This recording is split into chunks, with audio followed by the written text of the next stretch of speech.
যারা প্রচণ্ড গরমে তেল মশলা ছাড়া খাবার খেতে পছন্দ করে সুস্থ থাকার জন্য, তাদের জন্য সুপার টেস্টি আর হেলদি একটা নাস্তা রেসিপি আজকে আমি শেয়ার করেছি। তো হ্যালো এভরিওয়ান, সবাই কেমন আছো? আমি টুম্পা। আজকে তোমাদেরকে খুবই দারুণ দুইটা নাস্তা তৈরি করে দেখাবো। যারা একদমই তেল মশলা খেতে পছন্দ করো না, তাদের জন্য কিন্তু সুপার টেস্টি আর হেলদি এই রেসিপিটা আমি তৈরি করেছি। খেতে কিন্তু খুবই ভালো হয়েছিল। সকাল বিকালের জলখাবারে অথবা বাচ্চাদেরকে স্কুলের টিফিনে তোমরা কিন্তু ঝটপট এই রেসিপিটি বানিয়ে দিতে পারো। খেতে যেমন টেস্টি তেমনই কিন্তু হেলদি। আশা করছি আমার আজকের রেসিপি সবারই ভালো লাগবে। তো যদি ভালো লাগে প্লিজ একটা লাইক করে দিও আর আমার চ্যানেলটাকে সাবস্ক্রাইব করে দিও। তো চলো আজকে তোমাদেরকে দুইটা নাস্তা তৈরি করে দেখাবো।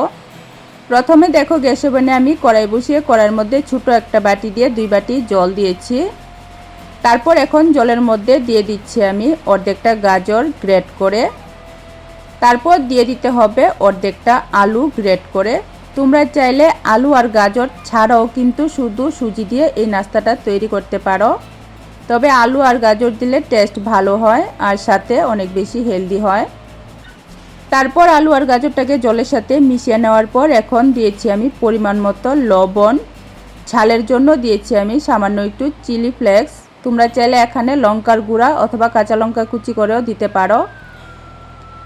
এখন সব কিছু নাড়াচাড়া করে মিশিয়ে অপেক্ষা করতে হবে জলটা যাতে একটু ভালো করে ফুটে ওঠে। খুবই দারুণ রেসিপি শেয়ার করেছি, প্লিজ তোমরা সম্পূর্ণ ভিডিওটা দেখো। দেখার পর একবার অবশ্যই বানিয়ে খেয়ে দেখো, ভীষণ ভালো হয় রেসিপিটা খেতে। তো দেখো জলটা কিন্তু ফুটে উঠেছে। এখন এই জলটাকে 1 মিনিটের মতো ফুটিয়ে নিতে হবে যাতে গাজর আর আলুটা একটু সিদ্ধ হয়ে যায়। 1 মিনিটের মতো ফুটিয়ে নেওয়ার পর এর মধ্যে দিয়ে দিতে হবে 1 বাটি সুজি। তো দেখো আমি সুজিটা দেওয়ার সময় ভিডিওটার ক্লিপ ডিলিট হয়ে গেছে, দেখাতে পারিনি। আমি 1 বাটি সুজি দিয়েছি। দেওয়ার পর অনবরত নাড়াচাড়া করে সুজিটাকে কিন্তু মিশিয়ে নিতে হবে যাতে সুজির কোনো গুটলি না থাকে। সাথে সাথে কিন্তু নাড়াচাড়া করতে হবে। আর সুজি কিন্তু সিদ্ধ হতে বেশি সময় লাগে না, 1 থেকে 2 মিনিটের মধ্যেই দেখবে সুজিটা খুবই সুন্দর এরকম ড্রোতে পরিণত হয়ে গেছে। তখনই কিন্তু এটাকে নামিয়ে নিতে হবে। আর এখানে খেয়াল রাখবে যতটুকু জল দেবে তার অর্ধেক কিন্তু সুজি দিতে হবে। আমি 2 বাটি জল দিয়েছি আর 1 বাটি সুজি দিয়েছি। এই মাপটা কিন্তু একটু খেয়াল করে দিলে নাস্তাটা বেশি ভালো হবে। তারপর এই ডোটাকে নামিয়ে একটা থালার মধ্যে এভাবে একটু ছড়িয়ে দিতে হবে। এভাবে ছড়িয়ে দিলে তাড়াতাড়ি ঠান্ডা হয়ে যাবে। এভাবে দেখো একটু প্রেস করে করে এটাকে ছড়িয়ে দিলে এই সুজির ডোটা একটু সফট হয়ে যাবে আর খুবই তাড়াতাড়ি ঠান্ডা হয়ে যাবে। তারপর যখন দেখবে হালকা ঠান্ডা হয়ে গেছে তখন এই সুজির ডোটাকে কিন্তু হাত দিয়ে মেখে নিতে হবে। মেখে কিন্তু একদম সফট করে একটা ডো তৈরি করতে হবে। এখানে একটু সময় নিয়ে কিন্তু সুজিটাকে মাখতে হবে, তাহলে কিন্তু সুজির ডোটা সফট হবে আর নাস্তাগুলি বেশি ভালো হবে। তো দেখো সুজিটা কিন্তু আমি খুবই ভালো করে মেখে নিয়েছি। এরকম সফট করে কিন্তু মাখতে হবে। তারপর এই সুজির ডোয়ের থেকে কিন্তু অল্প অল্প করে নিয়ে নাস্তাগুলি তৈরি করে নিতে হবে। একটু মনোযোগ দিয়ে দেখো আমি কিভাবে তৈরি করছি। মনোযোগ দিয়ে দেখলে যে কেউ কিন্তু খুবই সহজভাবে কম সময়ের মধ্যে তৈরি করে নিতে পারো। তো দেখো সুজির ডোয়ের থেকে অল্প করে নিয়ে এইভাবে দেখো আমি হাতের মধ্যে একটু লম্বা করে নিচ্ছি। এভাবে একটু লম্বা করে তারপর কিন্তু মাঝ বরাবর কেটে নিতে হবে। তো দেখো আমি লম্বা করে নিয়েছি। তারপর এখন আমি ছুরির সাহায্যে মাঝখানে কেটে নিচ্ছি। তো দেখো একসাথে কিন্তু 2টা নাস্তা তৈরি হয়ে গেছে। একদমই সহজ একটা শেপে আমি তৈরি করেছি, যে কেউ কিন্তু এই সহজ নাস্তাটা তৈরি করতে পারবে। একদম সহজ রেসিপি। একইভাবে দেখো আমি আরও তৈরি করে দেখিয়ে দিচ্ছি একদমই সহজভাবে। হাতের মধ্যে অল্প করে নিয়ে এভাবে ডলে একটু লম্বা করে তারপর কিন্তু মাঝ বরাবর কেটে নিলে 2টা নাস্তা একসাথে তৈরি হয়ে যায়। তো এ পর্যায়ে তোমাদের কাছে একটাই রিকোয়েস্ট রইল, আমার আজকের রেসিপি ভালো লাগলে প্লিজ একটা লাইক করে দিও আর আমার চ্যানেলটাকে সাবস্ক্রাইব করে দিও। আর তোমরা কে কোথায় থেকে রেসিপিটা দেখছো অবশ্যই একটা কমেন্ট করে জানিও, তাহলে আমার ভীষণ ভালো লাগবে। আমি আমার মন থেকে তোমাদেরকে ধন্যবাদ আর ভালোবাসা জানাতে পারবো। আর রেসিপিটা দেখার পর রিকোয়েস্ট রইল একবারের জন্য হলো আমার মতো করে এই নাস্তাগুলি বানিয়ে খেয়ে দেখো। বাচ্চা থেকে বড় সবারই কিন্তু ভীষণ পছন্দ হবে। এভাবে দেখো একটা একটা করে কিন্তু তোমরা তৈরি করতে পারো, হাতের মধ্যে ডলে ডলে কিন্তু একটা একটা করে তৈরি করতে পারো। এভাবে দেখো সবগুলি নাস্তা কিন্তু আমি তৈরি করে নিয়েছি। এখানে কিন্তু অনেকগুলি নাস্তা আমি একসাথে তৈরি করে নিয়েছি। বাকি দেখো অল্প একটু সুজির ডো আমি রেখে দিয়েছি। এই ডোটা দিয়ে আরেকটা দারুণ টেস্টি নাস্তা তোমাদেরকে তৈরি করে দেখাবো। তোমরা সম্পূর্ণ ভিডিওটা দেখো, ভীষণই ভালো রেসিপি শেয়ার করেছি। এই ডোটা দিয়ে কিন্তু আরেকটা নাস্তা তৈরি করব। তারপর দেখো গ্যাস ওভেনে আমি একটা প্যানের মধ্যে জল গরম হতে বসিয়েছি। প্যানের উপর আমি একটা এরকম ছিদ্রযুক্ত থালা বা ঝাঁঝরি থালা বসিয়েছি। তার মধ্যে আমি দেখো নাস্তাগুলি তৈরি করে রাখা নাস্তাগুলি দিয়েছি। থালাটার মধ্যে সামান্য একটু তেল ব্রাশ করে লাগিয়ে নিলে ভালো হবে, নাস্তাগুলি হয়ে গেলে উঠাতে অসুবিধা হবে না। তারপর ঢাকনা দিয়ে মিডিয়াম আঁচে শুধুমাত্র 5 থেকে 6 মিনিট ভাপিয়ে নিতে হবে। যেহেতু সুজিটা আগেই সিদ্ধ করা আছে, বেশি সময় লাগে না। 5 থেকে 6 মিনিট ভাপিয়ে নিলেই কিন্তু খুবই টেস্টি আর হেলদি এই নাস্তাটা তৈরি হয়ে যাবে। যারা একদমই তেল মশলা খেতে পছন্দ করো না, তারা কিন্তু এই নাস্তাটা এভাবে খেতে পারো, খুবই ভালো লাগে যে কোনো চাটনি বা সসের সাথে। তবে আজকে আমি এই নাস্তাটাকে একটু তড়কা লাগিয়ে পরিবেশন করব, তার ফলে কিন্তু খেতে আরও বেশি ভালো হবে। তার জন্য দেখো গ্যাস ওভেনের ফ্রাই প্যানের মধ্যে আমি মাত্র আধা চামচ তেল দিয়েছি। তেলের মধ্যে দিয়েছি গোটা সরিষা, কালারের জন্য সামান্য একটু দিয়েছি আমি কাশ্মীরি লঙ্কার গুঁড়া। দিয়ে কয়েক সেকেন্ড এগুলিকে একটু ভালো করে মিশিয়ে নিতে হবে। তারপর এর মধ্যে দিয়ে দিতে হবে ভাপিয়ে রাখা নাস্তাগুলি। তো দেখো ভাপিয়ে রাখা সুজির নাস্তাগুলি আমি দিয়েছি। দেওয়ার পর উপর দিয়ে আমি কিছুটা ধনেপাতা কুচি করে কেটে দিয়েছি। তোমরা চাইলে এখানে কারি পাতাও দিতে পারো। দেওয়ার পর এখন শুধু 1 মিনিট নাড়াচাড়া করে মিশিয়ে নিলেই কিন্তু খুবই দুর্দান্ত টেস্টি এই নাস্তাটা তৈরি হয়ে যাবে। তো দেখো 1 মিনিটের মতো সব কিছু আমি ভালো করে মিশিয়ে নিয়েছি, তরকারির সাথে নাস্তাটাকে ভালো করে মিশিয়ে নিয়েছি। তারপর এখন নামিয়ে একটা প্লেটের মধ্যে আমি পরিবেশন করে দেখাচ্ছি। বাচ্চা থেকে বড় সবারই কিন্তু ভীষণ পছন্দ হবে। এই নাস্তাটা কিন্তু কোনো রকম তেল মশলা ছাড়াই খাওয়া যায়, খুবই ভালো হয় খেতে। যারা তেল মশলা ছাড়া খাবার খেতে পছন্দ করো তাদের জন্য খুবই টেস্টি আর হেলদি নাস্তা আজকে আমি তৈরি করেছি। কেমন হয়েছে অবশ্যই কিন্তু কমেন্ট করে জানিও। বাকি যে অল্প সুজির ডো আমি রেখে দিয়েছিলাম সেটা দিয়ে দেখো আরেকটা নাস্তা তোমাদেরকে তৈরি করে দেখাবো। ঘরে যদি অতিথি আসে বা অল্প খিদায় তোমরা ঝটপট কিন্তু এই নাস্তাগুলি তৈরি করে পরিবেশন করতে পারো, খুবই ভালো হয় খেতে। তো দেখো অল্প একটু সুজির ডো যে রেখে দিয়েছিলাম সেটা দিয়ে দেখো আরেকটা নাস্তা আমি তোমাদেরকে তৈরি করে দেখাচ্ছি। অল্প করে নিয়ে দেখো গোল করে চ্যাপটা করে মাঝখানে আমি এরকম একটু হোল করে দিয়েছি, তার ফলে একটু দেখতে সুন্দর হবে। এই ডিজাইন করে কিন্তু আমি এই নাস্তাটা তৈরি করছি। অল্প করে নিয়ে মাঝখানে দেখো হোল করে দিয়েছি। প্রথমে অল্প করে ডোয়ের থেকে নিয়ে গোল করে চ্যাপটা করে তারপর দেখো মাঝখানে আমি এরকম হোল করে দিয়েছি। এই শেপে কিন্তু আমি সবগুলি নাস্তা তৈরি করে নিয়েছি।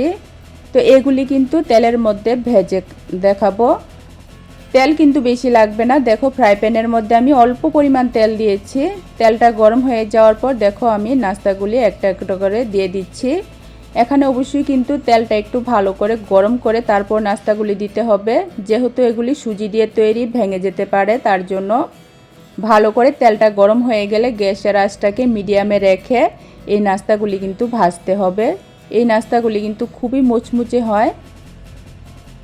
বাচ্চাদেরকে কিন্তু এরকম স্ন্যাক্স তোমরা তৈরি করে দিতে পারো। বাচ্চারা কিন্তু বাইরের চিপস খাওয়া ভুলে যাবে। চিপসের মতো কিন্তু মুচমুচে হয়, খুবই টেস্টি আর খুবই হেলদি আর খুবই দারুণ স্বাদের হয়। তো দেখো এভাবে কিন্তু উলট পালট করে এগুলিকে হালকা লাল করে আর একটু মুচমুচে করে ভেজে নিতে হবে। এই নাস্তাগুলি কিন্তু খুবই মুচমুচে হয়। তো এভাবে দেখো গ্যাসের আঁচটা মিডিয়ামে রেখে আমি উল্টে পাল্টে এগুলিকে ভেজে নিচ্ছি। তো দেখো এরকম হালকা একটু লাল কালার করে ভেজে নিলে এই স্ন্যাক্সটা কিন্তু খুবই মুচমুচে আর খুবই সুস্বাদু হয়। তো এক ব্যাচ কিন্তু আমার ভাজা হয়ে গেছে, আমি তেল থেকে উঠিয়ে নিচ্ছি। এই স্ন্যাক্সগুলি ভাজতেও কিন্তু একদমই বেশি তেলের প্রয়োজন হয় না, অল্প তেলের মধ্যেও কিন্তু ভেজে নেওয়া যায়। তো এভাবে দেখো এই স্ন্যাক্সগুলিও কিন্তু আমি তৈরি করে নিয়েছি। সামান্য এক বাটি সুজি দিয়ে আজকে আমি দুইটা স্ন্যাক্স তৈরি করে দেখিয়েছি। কেমন লেগেছে অবশ্যই কমেন্ট করে জানিও। ভালো লাগলে লাইক কমেন্ট শেয়ার করো, চ্যানেলটাকে সাবস্ক্রাইব করে দিও। আজকের জন্য টাটা। অল্প সুজি দিয়ে বাড়ির সবার জন্য মাত্র 10 মিনিটে খুবই টেস্টি আর হেলদি ব্রেকফাস্ট বানিয়ে নিতে পারো ঝটপট, কম সময়ের মধ্যে, সহজভাবে। তো হ্যালো এভরিওয়ান, সবাই কেমন আছো? আমি টুম্পা। আজকে তোমাদেরকে সুজি দিয়ে জালি রুটি তৈরি করে দেখাবো। কোনো রকম মাখাবেলার ঝামেলা ছাড়াই কিন্তু সকালের ব্রেকফাস্টে অথবা রাতের ডিনারে তোমরা ঝটপট এই রুটিগুলি বানিয়ে নিতে পারো। খেতে যেমন টেস্টি তেমনই কিন্তু হেলদি, একদমই তুলতুলে নরম। আশা করছি আমার আজকের রেসিপি সবারই খুব বেশি ভালো লাগবে। তো যদি একটু ভালো লেগে থাকে তাহলে বলছি প্লিজ একটা লাইক করে দিও আর আমার চ্যানেলটাকে সাবস্ক্রাইব করে দিও। তো চলো আজকের খুবই টেস্টি আর হেলদি ব্রেকফাস্টটা দেখে নাও। আজকে যে সুজি জালি রুটি তৈরি করব তার সাথে খাওয়ার জন্য আমি দারুণ একটা রেসিপি তৈরি করব। তার জন্য এখানে আমি বড় সাইজের একটা আলু আর একটা ডিম সিদ্ধ করে নিয়েছি। এখন এই ডিম আর আলুকে ছোটো করে কেটে নিতে হবে। এই রেসিপিটা কিন্তু একদম কম সময়ের মধ্যে সহজভাবে তৈরি হয়ে যায়, কোনো রকম মশলার প্রয়োজন হয় না, খুবই দারুণ লাগে খেতে। তোমরা সম্পূর্ণ ভিডিওটা দেখো, দেখার পর শুধু একবার বানিয়ে খেয়ে দেখো, ভীষণ ভালো হয় খেতে। তো দেখো সিদ্ধ করা ডিম আর আলু কিন্তু একটু ছোট করে কেটে নিতে হবে, চাইলে কিন্তু হাত দিয়ে একটু আদা ভাঙ্গা করে নিলেও হবে। এভাবে দেখো আমি ডিম আর আলু সুন্দর করে ছোট করে কেটে নিয়েছি।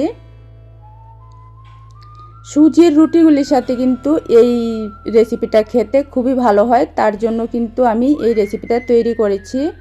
ভীষণই ভালো হয়েছিল খেতে। তো দেখো আলু আর ডিম ছোটো করে কেটে নেওয়ার পর এর মধ্যে দিয়ে দিচ্ছি আমি ঘরে তৈরি করা ফ্রেশ দই। এখানে আমি 3 থেকে 4 চামচের মতো টক দই দিয়েছি। তারপর দিয়ে দিচ্ছি মিডিয়াম সাইজের একটা পেঁয়াজ, এরকম লম্বা করে কুচি করে কেটে। 2 থেকে 3টা কাঁচা লঙ্কা দিয়েছি আমি ছোটো করে কেটে। তারপর দিয়ে দিতে হবে পরিমাণ মতো লবণ। দিয়ে এখন সব কিছু একটু ভালো করে মিশিয়ে নিতে হবে। সিদ্ধ ডিম আলু আর দই দিয়ে এই রেসিপিটা শুধু একবার তোমরা বানিয়ে খেয়ে দেখো, ভাত রুটি পরোটা সব কিছুর সাথেই কিন্তু এই রেসিপিটা খাওয়া যায়, খুবই ভালো হয়। তো দেখো আমি ভালো করে সব কিছু মিশিয়ে নিয়েছি। এখন এর মধ্যে একটা তড়কা দেব, তড়কাটা দিলে খেতে আরও বেশি ভালো হবে। তার জন্য দেখো গ্যাস ওভেনে আমি একটা ফ্রাই প্যান বসিয়ে 2 চামচ তেল দিয়েছি। একদমই কিন্তু বেশি তেল লাগে না, আর এই রেসিপির মধ্যে কিন্তু কোনো রকম কোনো মশলারও প্রয়োজন হয় না, তারপরও কিন্তু খেতে হেভি টেস্টি হয়। তো দেখো 2 চামচ তেল হালকা গরম হয়ে যাওয়ার পর আমি দিয়েছি কুচি করে কেটে কিছুটা রসুন। রসুনটাকে একটু লাল করে ভেজে নিতে হবে। তারপর এর মধ্যে দিয়ে দিতে হবে আধা চামচ কাশ্মীরি লঙ্কার গুঁড়া, যাতে কালারটা খুব সুন্দর হয়, তার জন্য এখানে আমি কাশ্মীরি লঙ্কার গুঁড়া দিয়েছি। তোমরা চাইলে কিন্তু ঝাল লঙ্কার গুঁড়াও দিতে পারো, যদি ঝাল একটু বেশি খেতে পছন্দ হয় তাহলে। তো দেখো সব কিছু একটু ভালো করে মিশিয়ে নিয়েছি। তারপর এর মধ্যে দিয়ে দিচ্ছি আমি কাসুরি মেথি। এই মেথিটা আমি ঘরে তৈরি করেছি, তোমরা চাইলে কিন্তু কাসুরি মেথি বাজারের কেনাটাও দিতে পারো, ফ্লেভারটা কিন্তু ভীষণই ভালো হয়। এখন সব কিছু ভালো করে মিশিয়ে এখন দেখো আমি গ্যাসটা বন্ধ করে দিয়েছি। গ্যাসটা কিন্তু অবশ্যই বন্ধ করে তারপর এর মধ্যে দিয়ে দিতে হবে মিশিয়ে রাখা ডিম আলু আর দইয়ের মিশ্রণটা। এখানে কিন্তু অবশ্যই খেয়াল রাখবে গ্যাসটা বন্ধ করে তারপর কিন্তু শুধু তরকার সাথে মেশাতে হবে ডিম আলু আর দইয়ের মিশ্রণটা। তো দেখো একটু ভালো করে মিশিয়ে নিলেই কিন্তু খুবই চটপটা টেস্টি একটা দই আলু ডিমের রেসিপি তৈরি হয়ে যাবে। এই রেসিপিটা কিন্তু তোমরা ভাত রুটি পরোটা সব কিছুর সাথেই খেতে পারো, খুবই ভালো লাগে। হাতে যদি সময় কম থাকে, সবজি রান্নার সময় না থাকে, তাহলে সামান্য দই আর আলু ডিম দিয়ে এই রেসিপিটা একবার বানিয়ে খেয়ে দেখো, ভীষণ ভালো হয় খেতে। তো দেখো সব কিছু মিশিয়ে নিয়েছি, কালারটা কত সুন্দর হয়েছে। এখন নামিয়ে আমি একটা প্লেটের মধ্যে ঢেলে নিয়েছি। এভাবে কিন্তু তোমরা তৈরি করে রুটি পরোটা ভাতের সাথে পরিবেশন করতে পারো, খেতে কিন্তু ভীষণই ভালো হয়। তো আমার দইটা বেশি টক ছিল না, তার জন্য দেখো আমি কিছুটা লেবুর রস মিশিয়ে নিয়েছি। দইটা যদি টক হয় তাহলে কিন্তু লেবুর রস মেশানোর কোনো প্রয়োজন নেই। আমার দইটা বেশি টক ছিল না, তাই আমি একটু লেবুর রস মিশিয়ে নিয়েছি। দেখো কত সুন্দর লোভনীয় খাবারটা তৈরি হয়েছে। আজকে যে সুজির রুটিগুলি তৈরি করব তার সাথে কিন্তু এই দই আলু ডিমের রেসিপিটাই আমি পরিবেশন করেছিলাম, সবাই খুব বেশি পছন্দ করেছিল। এখন আমি সুজির জালি রুটি তৈরি করব। তার জন্য দেখো মিক্সিং বলের মধ্যে আমি ছোট বাটি দিয়ে 1 বাটি সুজি নিয়েছি। যেই বাটি দিয়ে আমি সুজি নিয়েছি সেই বাটি দিয়ে দেখো আধা বাটি নিয়েছি আমি ময়দা। ময়দার পরিবর্তে তোমরা এখানে আটাও দিতে পারো। তারপর এখন দিয়ে দিচ্ছি আমি পরিমাণ মতো একটু লবণ, দিয়ে এই শুকনা উপকরণগুলি একটু মিশিয়ে নিতে হবে। এখানে খেয়াল রাখবে যতটুকু সুজি নেবে তার অর্ধেক কিন্তু ময়দা বা আটা দিতে হবে, এই মাপটা কিন্তু একটু খেয়াল রাখবে। তারপর যে বাটি দিয়ে আমি সুজি আর ময়দা নিয়েছি সেই বাটি দিয়ে এখন দিয়ে দেব 2 বাটি জল। এখানে আমি হালকা গরম জল দিয়েছি, এখানে অবশ্যই একটু হালকা গরম জল দেবে, তাহলে কিন্তু রুটিগুলি খুবই নরম হবে, খেতেও ভালো হবে। 1 বাটি সুজির জন্য এখানে আমি হালকা গরম জল দিয়েছি 2 বাটি। এই পরিমাপগুলি কিন্তু একটু খেয়াল রাখবে, পরিমাপটা ঠিক থাকলে কিন্তু রেসিপিটা বেশি ভালো হবে। জালি রুটিগুলি কিন্তু খুবই সুন্দর তুলতুলে নরম হবে। তারপর দেখো সব কিছু একটু ভালো করে মিশিয়ে নিতে হবে। জল দিয়ে এভাবে কিন্তু সব কিছু ভালো করে মিশিয়ে নিতে হবে। এটাকে কোনো রেস্টে রাখার প্রয়োজন নেই। এখন এটা ঢেলে নিতে হবে একটা মিক্সিং জারের মধ্যে। মিক্সিং জারের মধ্যে নিয়ে নেওয়ার পর এর মধ্যে আমি দিয়ে দিচ্ছি আরও আধা বাটি জল, আরও আধা বাটি হালকা গরম জল দিয়েছি। এই রুটির ব্যাটার কিন্তু খুবই পাতলা করতে হবে। তারপর এখন কিন্তু 1 মিনিটের মতো ব্লেন্ড করে নিতে হবে। তো দেখো আমি 1 মিনিট ব্লেন্ড করে নিয়েছি। এভাবে একটু পেস্ট করে নিলে কিন্তু সুজির যে দানা দানা ভাব থাকে সেটা কিন্তু থাকে না, তাহলে কিন্তু রুটিগুলি বেশি ভালো হয়। তো দেখো ব্যাটারটা কিন্তু এখনও মনে হচ্ছে অনেকটাই ঘন। এখন এই ব্যাটারের মধ্যে কিন্তু আরও 1 বাটি জল দিয়ে দেব। এ পর্যায়ে তোমরা চাইলে ঠান্ডা বা নর্মাল জলও দিতে পারো। জলটা আমি মিক্সিং জারের মধ্যে নিয়ে মিক্সিং জারটা ভালো করে ধুয়ে তারপর দিয়ে দেব। এখানে কিন্তু খেয়াল রাখবে 1 বাটি সুজির জন্য আমি সর্বমোট 3.5 বাটি জল দিয়েছি। ব্যাটারটা কিন্তু একদম পাতলা করে তৈরি করতে হবে। তারপর এর মধ্যে দেখো আমি দিয়েছি আধা চামচ বেকিং পাউডার, বেকিং সোডা না বেকিং পাউডার। বেকিং পাউডারটা দিলে রুটিগুলি জালিদার হবে আর খুবই নরম হবে। তারপর এখন দেখো ব্যাটারটা কীরকম রেখেছি সেটাও দেখিয়ে দিচ্ছি। দেখো এরকমই একটু পাতলা করে ব্যাটারটা তৈরি করতে হবে। 1 বাটি সুজির জন্য কিন্তু আমি সর্বমোট 3.5 বাটি জল দিয়েছি। ব্যাটারটা কীরকম পাতলা রেখেছি আশা করি দেখে নিশ্চয়ই বুঝতে পারছো। আর এই ব্যাটার কিন্তু রেস্টে রাখার কোনো প্রয়োজন নেই, সাথে সাথেই কিন্তু রুটিগুলি বানিয়ে নেওয়া যায়। রুটিগুলি বানানোর জন্য দেখো গ্যাস ওভেনে আমি একটা ফ্রাই প্যান বসিয়ে একটা সুতির কাপড়ের মধ্যে একটু তেল দিয়ে ফ্রাই প্যানটা ভালো করে মুছে নিয়েছি। তারপর দেখো 1 খাতা ব্যাটার আমি দিয়েছি, দেওয়ার পর এভাবে একটু ছড়িয়ে দিতে হবে, এভাবে ছড়িয়ে একটু পাতলা করে দিতে হবে। এই রুটিগুলি ভাজতে কিন্তু একদমই কোনো তেলের প্রয়োজন হয় না, শুধু প্রথম রুটিটা তৈরি করার সময় ফ্রাই প্যানটা বা তাওয়াটা একটু তেল দিয়ে মুছে নিলেই হবে, যাতে প্রথম রুটিটা উঠাতে কোনো অসুবিধা না হয় তার জন্য। তো দেখো আমি মিডিয়াম থেকে আঁচটা একটু কমিয়ে 1 মিনিটের মতো রেখেছিলাম। রুটিটা কিন্তু উপরটা পুরোপুরি শুকিয়ে গেছে। উপরটা পুরোপুরি শুকিয়ে গেলেই কিন্তু এভাবে ভাজ করে নামিয়ে নিতে হবে। তো দেখে নিশ্চয়ই বুঝতে পারছো সুজি দিয়ে কত সুন্দর জালিদার রুটি তৈরি হয়েছে। একইভাবে দেখো আমি আরেকটা তৈরি করে দেখিয়ে দিচ্ছি। আর এই পর্যায়ে তোমাদেরকে মনে করিয়ে দিচ্ছি, আমার আজকের রেসিপিটা ভালো লাগলে প্লিজ একটা লাইক করে দিও আর আমার চ্যানেলটাকে সাবস্ক্রাইব করে দিও। একদমই সহজ রেসিপি আমি আমার চ্যানেলে শেয়ার করি, খুবই টেস্টি হেলদি মজার নতুন নতুন নাস্তা ব্রেকফাস্ট ডিনার রেসিপি আমি আমার চ্যানেলে শেয়ার করি। তো দেখো যখন দেখবে উপরটা শুকিয়ে গেছে আর কিনারটা এভাবে ছেড়ে আসছে, তখনই কিন্তু বুঝে নিতে হবে রুটিটা হয়ে গেছে। এভাবে কিন্তু আমি প্রত্যেকটা রুটি তৈরি করে নিয়েছি। 1 বাটি সুজি আর আধা বাটি ময়দা দিয়ে কিন্তু অনেকগুলি রুটি তৈরি হয়েছে। আজকে যে আলু ডিম আর দইয়ের রেসিপিটা তৈরি করেছিলাম সেটার সাথেই আমি কিন্তু সকালের ব্রেকফাস্টে এই সুজির জালি রুটিগুলি পরিবেশন করেছিলাম। খেয়ে কিন্তু সবাই খুব পছন্দ করেছিল। আর রুটিগুলি যেমন জালিদার হয়েছে তেমনই কিন্তু একদম তুলতুলে নরম, ধরা মাত্রই কিন্তু ছিঁড়ে যায়। তো রেসিপি কেমন লেগেছে অবশ্যই কমেন্ট করে জানিও। আবারও আরেকটা রেসিপি নিয়ে আসবো। আজকের জন্য টাটা।